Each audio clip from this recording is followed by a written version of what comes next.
warahmatullahi wabarakatuh. Perkenalkan, kami dari Program Studi Akuntansi Syariah Fakultas Ekonomi dan Bisnis Islam IAIN Bone. Adapun tujuan kami yaitu untuk menanyakan seputar iptek atau ilmu pengetahuan dan teknologi. Pertama-tama perkenalkan, nama saya Nur Rojatul Kadri dan teman saya. Perkenalkan, nama saya Nurul Hasanah. Dan saya Hariman Saputri. Ya, itulah perkenalan dari teman kami. Selanjutnya, terima kasih kepada narasumber kita yang telah bersedia untuk kami wawancarai. Langsung saja kami persilahkan narasumber kita untuk memperkenalkan diri.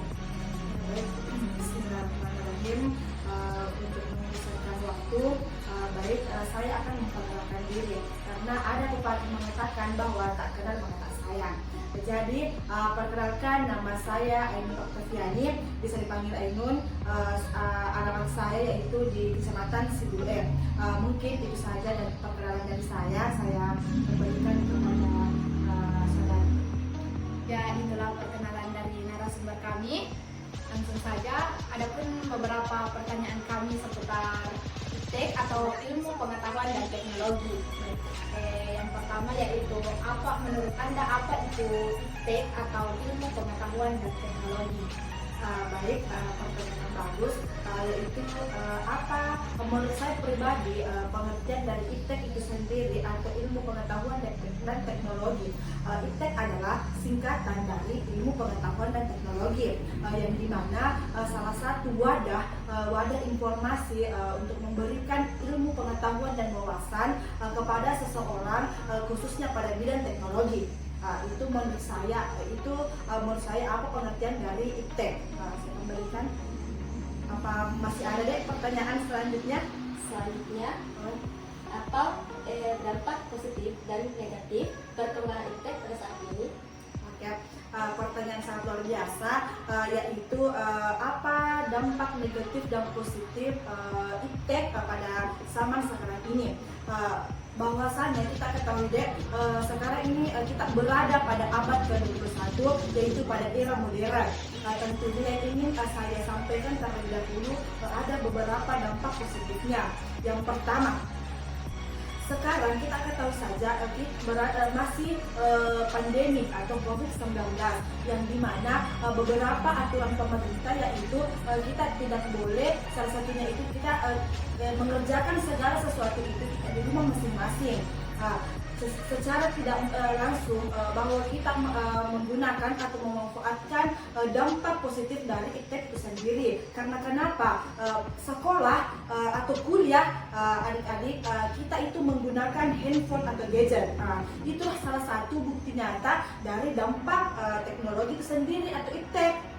Kemudian yang kedua, dahulu sebelum adanya perkembangan iptek yang sangat luar biasa, untuk cara berkomunikasi kita jarak jauh itu sangat susah karena menggunakan surat, yang dimana menggunakan waktu atau estimasi waktu yang cukup lama. Dan sekarang bisa kita lihat, sekarang ada handphone atau gadget, bisa kita berkomunikasi walaupun jaraknya itu sangat jauh, tetapi kita bisa berkomunikasi dengan cepat.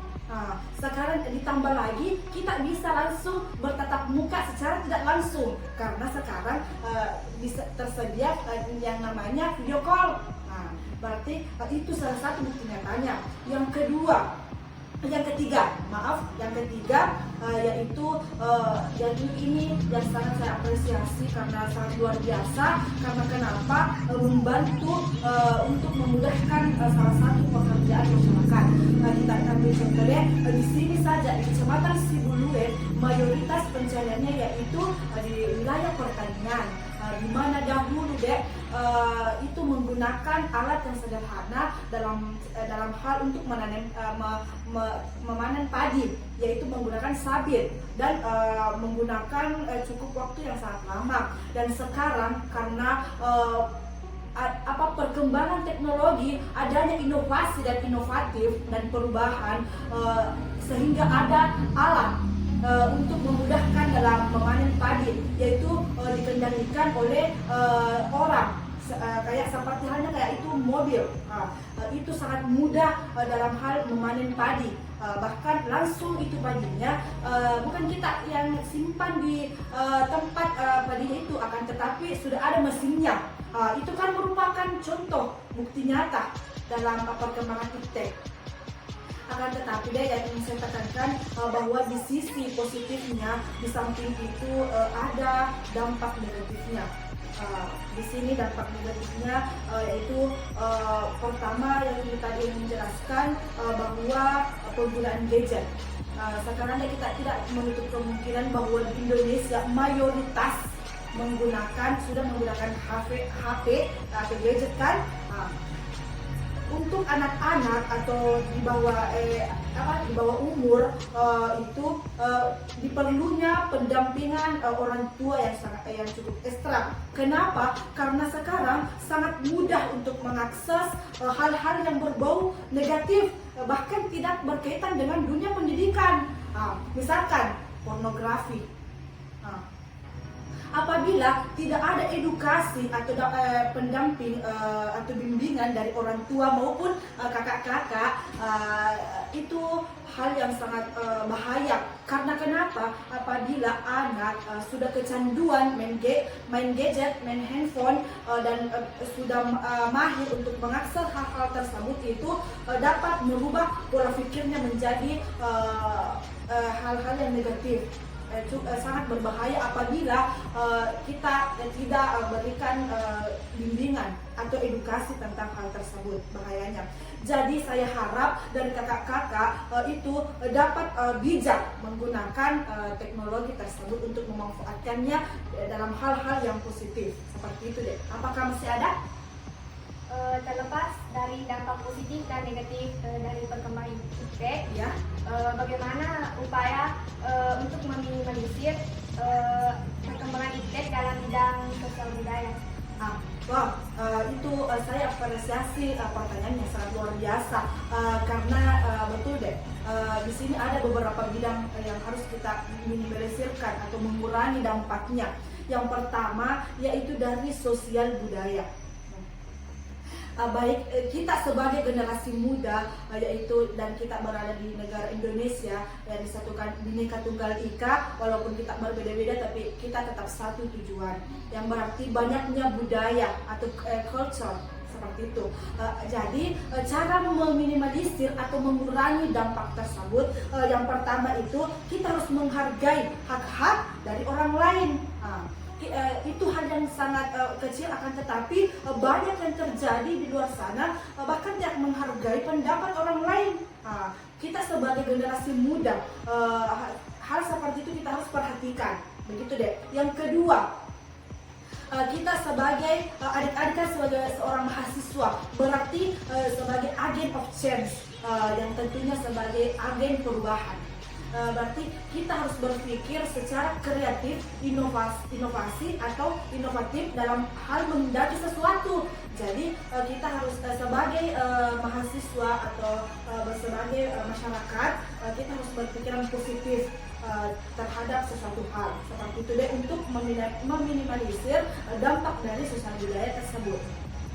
Apa masih ada deh? Terus bagaimanakah dalam bidang kesehatan maupun transportasi? Oke. Baik, tentunya dari sisi lain dari sosial budaya, ada dari sisi kesehatan dan transportasi.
gadget atau handphone. Karena kenapa? Karena kita sudah kecanduan. Walaupun teman kita sudah berbicara sama kita, akan tapi kita menghiraukan. Karena kenapa? Karena kita tidak fokus kepada teman kita, karena kita fokus kepada gadget kita, handphone kita. Jadi itulah setidaknya kita batasi dalam penggunaan gadget supaya komunikasi terhadap sesama kita itu tetap lancar, sopan, dan santun. Begitu deh. Apakah masih ada lagi deh?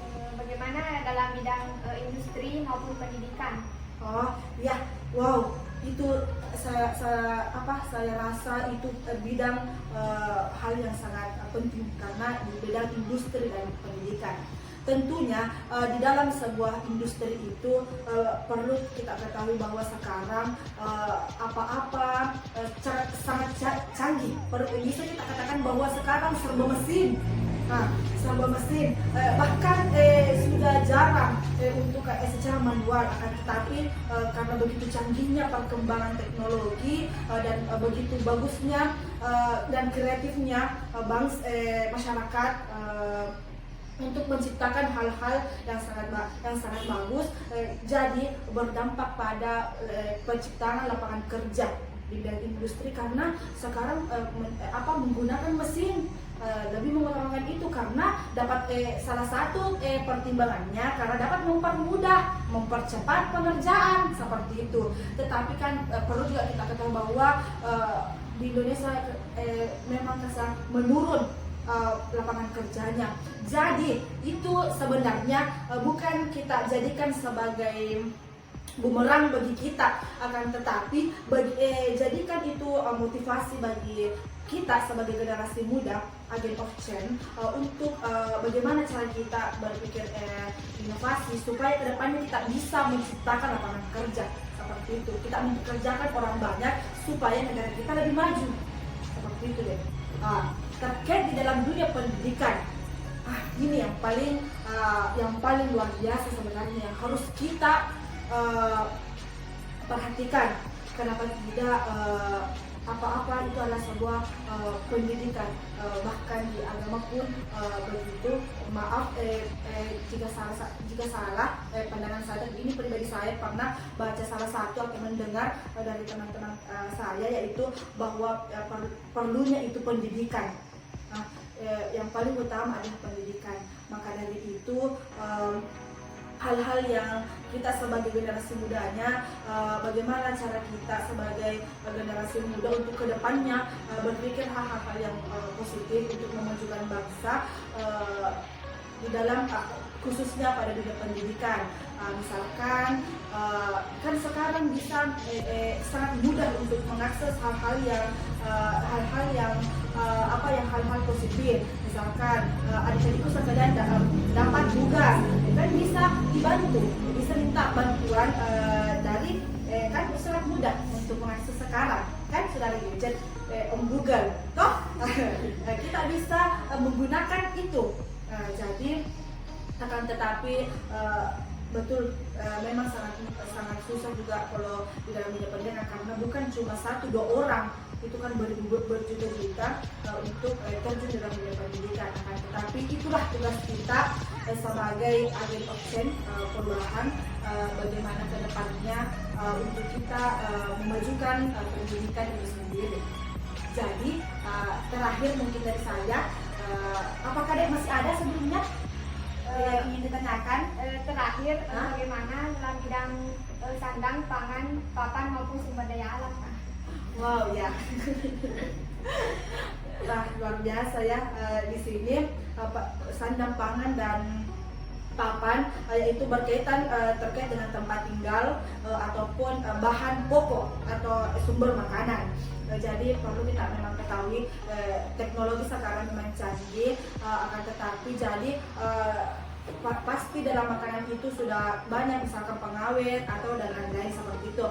Tapi pintar-pintarnya lah kita untuk mengkonsumsi barang-barang tersebut dan meminimalisir bahwa ini yang bagus untuk kita konsumsi karena akan berdampak pada kesehatan kita semuanya begitu. Karena begitu memang perkembangan teknologinya. Kemudian untuk dari segi tempat tinggal, bahwasanya misalkan kita ada di sini di desa-desa dan kampung-kampung, yaitu mayoritas kayak menggunakan papan kayu misalkan. Jadi yang ingin saya tekankan di sini, jangan kita menebang atau menebang pohon secara sembarangan, karena kan itu juga akan berdampak apabila kita tidak menanggulangi hal tersebut secara cepat. Kalau bukan kita yang sadari diri kita, itu akan menyebabkan sebuah bencana. Jadi itulah tugas kita, mulailah dari sekarang untuk mencintai alam kita seperti itu. Baik, apalagi satu dalam bidang sumber daya alam. Baik, mungkin di sini dari sumber daya alamnya, seperti tadi deh, misalkan berkaitan dengan tumbuh-tumbuhan, misalkan apa yang bisa kita ekspor dan impor dari apa yang kita punya di Indonesia, karena yang perlu adik-adik kalian ketahui bahwa sumber daya yang paling banyak itu adalah yang ada di Indonesia, sumber daya alamnya. Jadi bagaimana kita untuk menjaga sumber daya alam itu dan memanfaatkan sebaik-baik mungkin. Seperti itu deh. Apakah masih ada deh? Cukup. Baik, maka dari itu sedikit ingin saya tekankan atau ingin saya sampaikan, ini merupakan pesan dari diri saya pribadi tidak terlepas dan untuk adik-adik sekalian, bahwasanya kita sebagai anak generasi ke depan, generasi muda, semoga kita dapat memberikan sumbangsi yang sebesar-besarnya kepada negara kita Indonesia, karena kita sebagai agen of change. Siapa lagi, silahkan kita mulai dari sekarang, karena jangan menunda waktu. Kemudian kita sebagai agen perubahan berpikirlah secara positif, inovatif, dan kreatif, dan supaya kita bisa menciptakan hal-hal yang positif yang akan berguna bagi nusa dan bangsa, khususnya tentunya kita pada dunia pendidikan seperti itu. Jadi itulah pesan dari kakak. Jadi mohon apabila ada salah-salah kata dari kakak atau salah penyampaian atau salah kaprah atau salah makna, mohon dimaafkan, karena kakak juga manusia biasa dan tidak luput dari kesalahan, dan kakak juga masih belajar seperti itu. Kita kan masih sama-sama belajar. Jadi itulah yang ingin saya tekankan, bahwa misalnya insya Allah kita akan menciptakan hal-hal yang baru yang bisa berguna bagi nusa dan bangsa untuk kedepannya.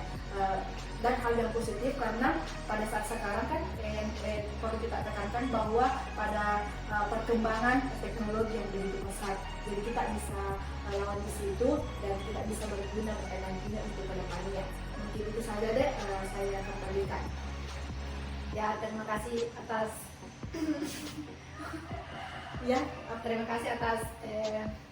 saran dari kakak. Baiklah, wawancara ini kami tutup dengan ucapan alhamdulillah. Sekian dari kami.